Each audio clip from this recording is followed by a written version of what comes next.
Now listen to the talk and answer the questions 1 to 6. Good morning. Good morning. Can I help you? Yes, I'd like to join the library. We're new to the district, you see. Certainly. Well, all we need is some sort of identification with your name and address on it. Oh dear. We just moved, you see, and everything has my old address. A driving license, perhaps? No, I don't drive. Your husband's would do. Yes, but his license will still have the old address on it. Perhaps you have a letter addressed to you at your new house. No, I'm afraid not. We've only been there a few days, you see, and no one's written to us yet. What about your bank book? That's just the same. Oh dear, and I did want to get some books out this weekend. We're going on holiday to relax after the move, you see, and I wanted to take something with me to read.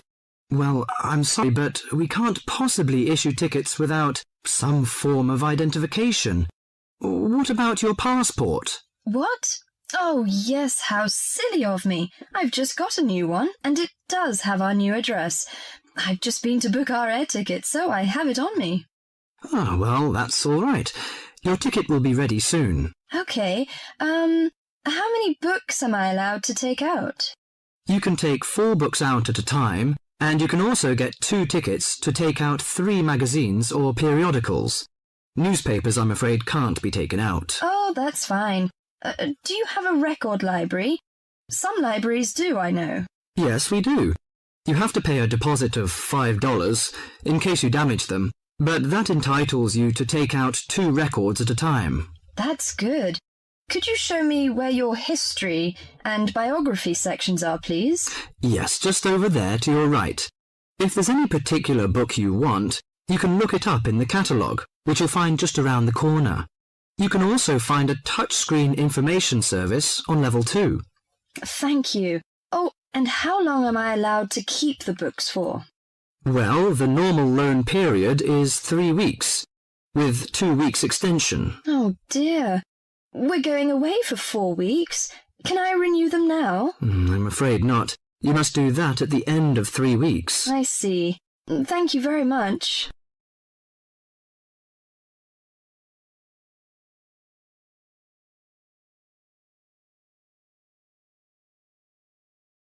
Before the talk continues, you have some time to look at questions 7 to 10.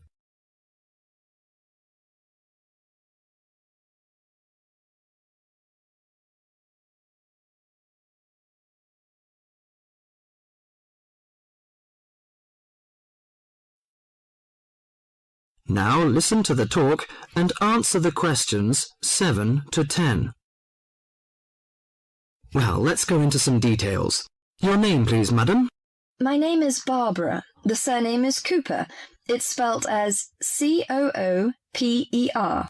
Fine. And what's your contact number? If we have new books coming, we can contact you in time. Good. You can call me on 723-6518, but it's better after 5 p.m. You know I have to work during the daytime. Do you need the office number? I don't think so. It's enough. Could you tell me the address? I lived in King Road, but of course you need my new address. It's 25 St. Mary Road, Hanwell. That's Hanwell. Is that right? Yes. Do you need the passport number? I just brought it with me. Here you are. Yes, thank you. The number of your passport is G5798-0942. OK, and your ticket is ready. The number is M930123. Thank you. Could I take a look around and check out some books? Of course, as you like.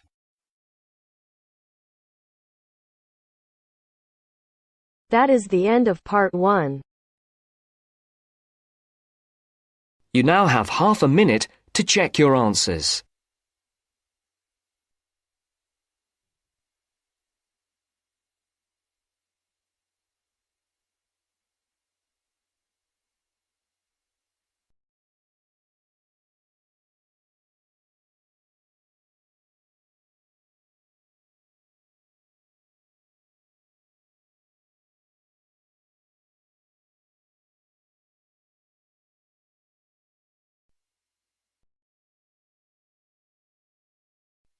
Now turns to Part 2. Part 2. You will hear the education officer in a museum giving a talk to school students who are about to start a one-week work placement in the museum. First, you have some time to look at questions 11 to 15.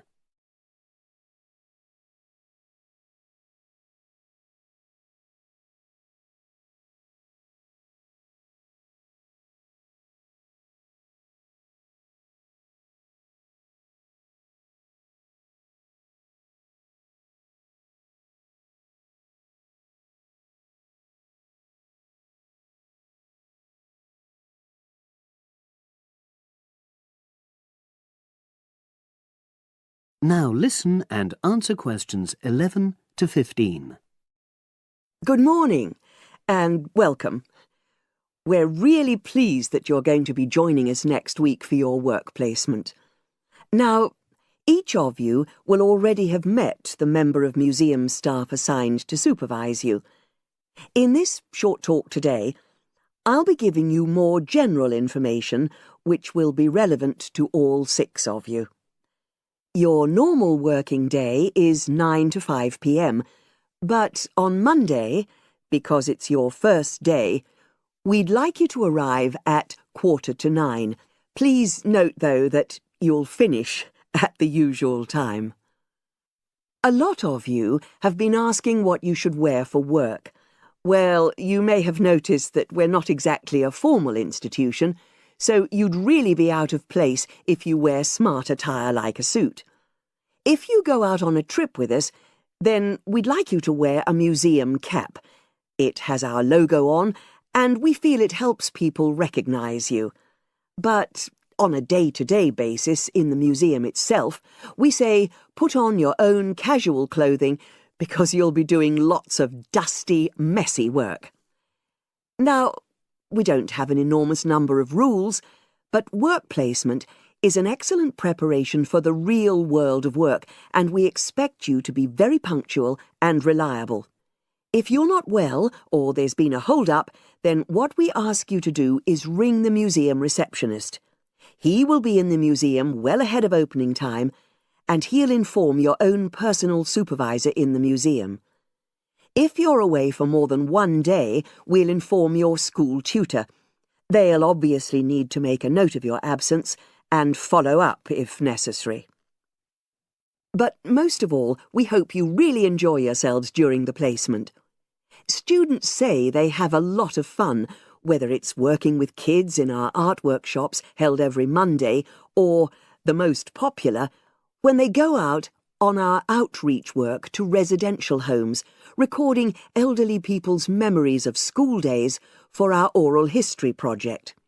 So, we hope you feel excited by the prospect of starting next week and well prepared.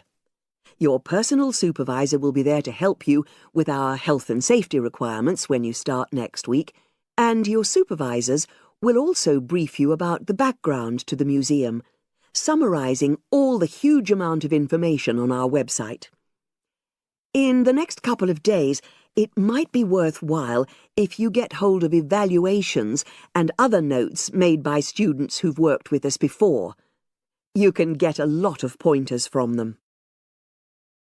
Before you hear the rest of the conversation, you have some time to look at questions 16 to 20.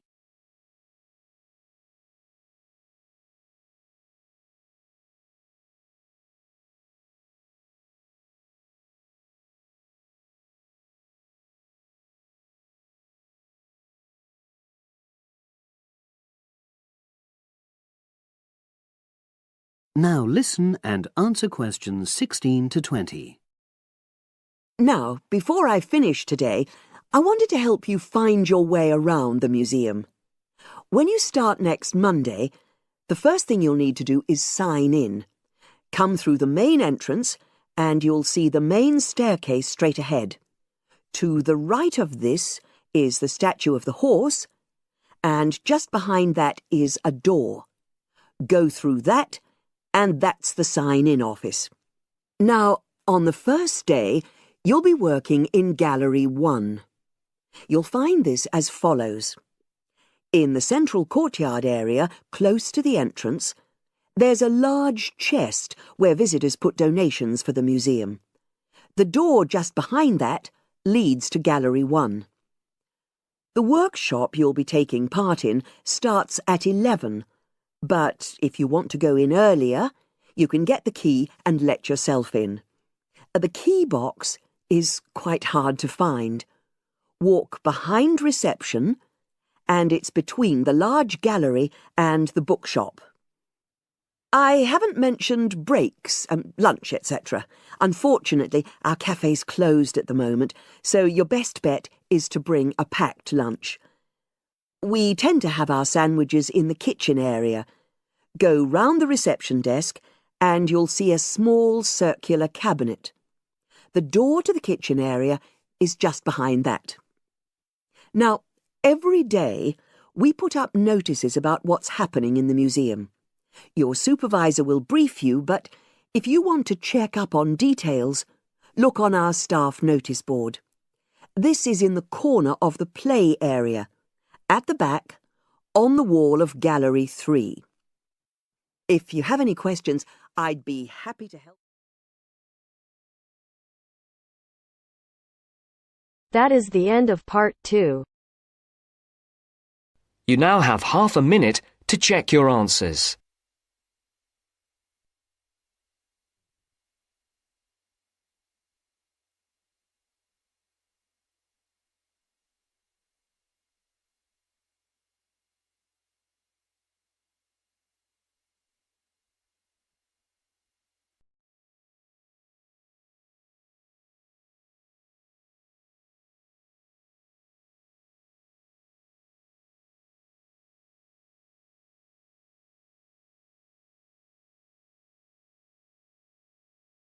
Now turns to part 3. Part 3. First, you have some time to look at questions 21 to 26.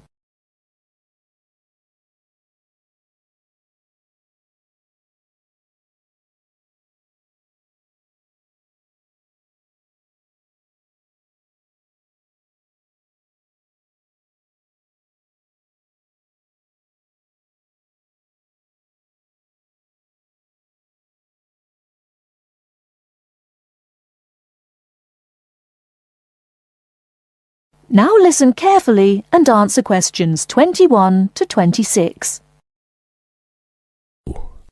So, what was it like in your school then, Lynn? Well, South African schools are very different from schools in Australia. For a start, children don't start their schooling until they are 7, quite a bit later than schools in Australia. What about New Zealand, Gail? We're more like Australia. I can't believe children don't go to school until they're 7. When do the parents get any free time? Well, there's still the availability of kindergartens or play schools. It's just that formal education doesn't start until later. I don't think it's such a good idea for children to have to be too academic at such a young age. They should be able to just enjoy themselves. Well, yeah, but the first school children go to isn't really very academic. It's just an opportunity for children to learn a few basic social skills by playing and learning with other children. Yes, I'd agree with that. I guess being so close, Australian and New Zealand schools must be similar then. Well, I suppose they do share a lot of similarities, but there are also some differences. For example, children in New Zealand go through intermediate school, but in Australia there's only high school. That's right, isn't it, Pat? Yeah, I think so. What about South Africa, Lynn? Do you have an intermediate or high school? Oh, high school. And now the difference between Australian and New Zealand education is that although both countries have state schools and private schools, our private schools are very often run by religious groups, whereas New Zealand schools are secular. That's not true. There are quite a few religious schools in New Zealand. Oh, OK, maybe we are similar. Only a few South African schools have any religious connection, so I guess we're different. Most people go to state schools. Pat, is it true that some people from your country don't have to go to school at all? Well, that's partly true. Because of the geography of Australia, there are a lot of children who do not have access to schools, at least on a regular basis. Instead, they have a form of correspondence education, where the lessons are actually on the radio and the students send their work in by post. That way they get a lot of what they would if they were in the classroom, apart from the interaction. In New Zealand, not all students have to go to school either. Some parents have opted for homeschooling. Oh, is that like correspondence teaching? We don't really have that. Well, we do have correspondence schools, but homeschooling is different. With homeschooling, the parents teach the children and set them homework. They have to present a syllabus to their local education authority before they can do that, but it is becoming a more popular choice for some parents. I suppose it also suits parents' own commitments. I mean, they don't have to worry about collecting their children from school, and they can always teach over the weekend or in the evening if they want to. Is the school day normally quite long then? Not in New Zealand, but I think it can be in Australia. Yeah, that's right. I think Australia is unusual in that there are extracurricular activities which you have to go to.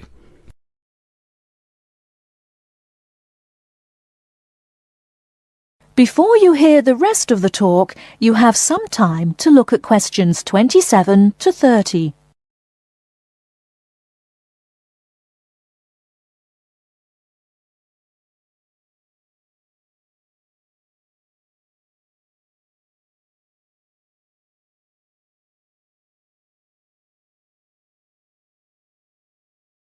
Now listen and answer questions 27 to 30. These are normally sport activities, but there are a few other options. We have activities after school for any student that is interested, but they aren't compulsory. What about in New Zealand, Gail? I had to do some sport every week. I didn't really like it, but it was part of the school day, so I guess that's not so bad. Anyway, I spent 2 years at boarding school, so things were a little different. Boarding school? What was that like? Well, the thing I remember most about it was the strict dress code. There were restrictions on everything. You had to wear a school uniform almost all of the time, and it had to be cleaned and ironed. The length of your skirt had to be no less than 1 inch above your knees when kneeling down. Sometimes we used to go out on school trips or just at weekends with a few friends, but whenever we were outside the school we had to wear a hat. There was one teacher who always used to give me extra homework because my socks weren't pulled up, and that was in the school late in the evening. I suppose it wasn't that bad, but at the time it felt like a prison. I kept getting into trouble for something. Most of the time I forgot something, normally my school badge. We had to wear that all the time, in the school and out, because it had our house colours on it. Wow, that doesn't sound like much fun. No, but it was a good education, I suppose.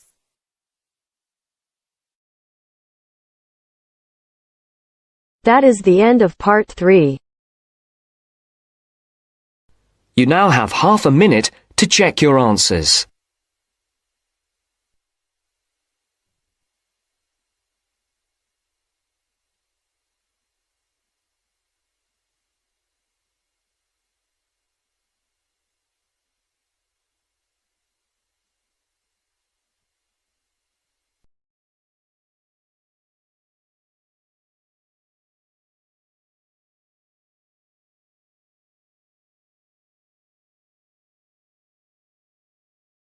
Now turns to part 4. Part 4. You are going to hear a talk about security in the UK. Listen to the talk and complete the statements below. First, you have some time to look at questions 31 to 40.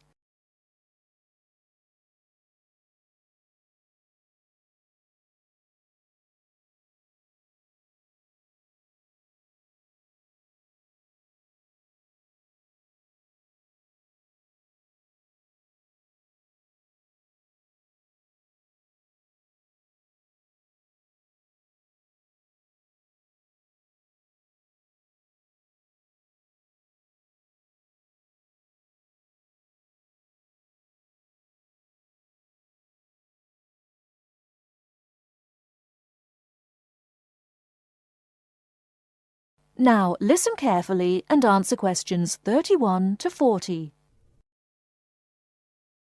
In large cities, for instance London, and crowded places such as airports and stations, there is the risk of theft. We do not want you to suffer the distress of losing important documents and valuables as soon as you step onto British soil. So here are some important do's and don'ts. Don't carry more cash than you need for daily expenses. If you stay at a hotel, do ask the manager to keep large sums of cash, documents and valuables in the hotel safe and give you a receipt for them. This is a free service. If cash is stolen, it is very unlikely to be recovered. Do keep separately a note of the serial numbers on your traveller's checks, so if they are lost you can inform your bank. Do take particular care of bank and credit cards. Do carry wallets and purses in an inside pocket or a handbag. Don't ever leave a bag unattended and make sure it is securely fastened when you are carrying it.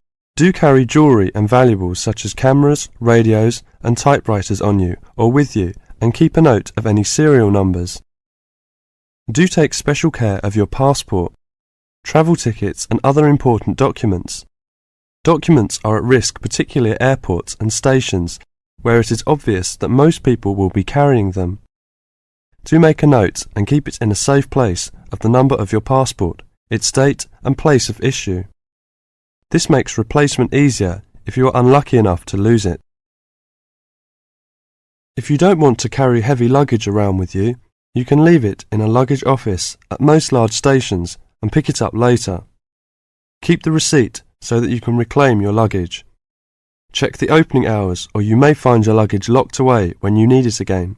If you lose any of your luggage in transit, take this up immediately with the officials of the airline or shipping line. But don't worry too much. 98% is found within 3 days. If you lose anything, go first to the lost property office at the airport or station, as it may have been found and handed in. If you lose your luggage in the street or suspect it has been stolen rather than gone astray, find the nearest policeman who will advise you what to do. That is the end of part 4.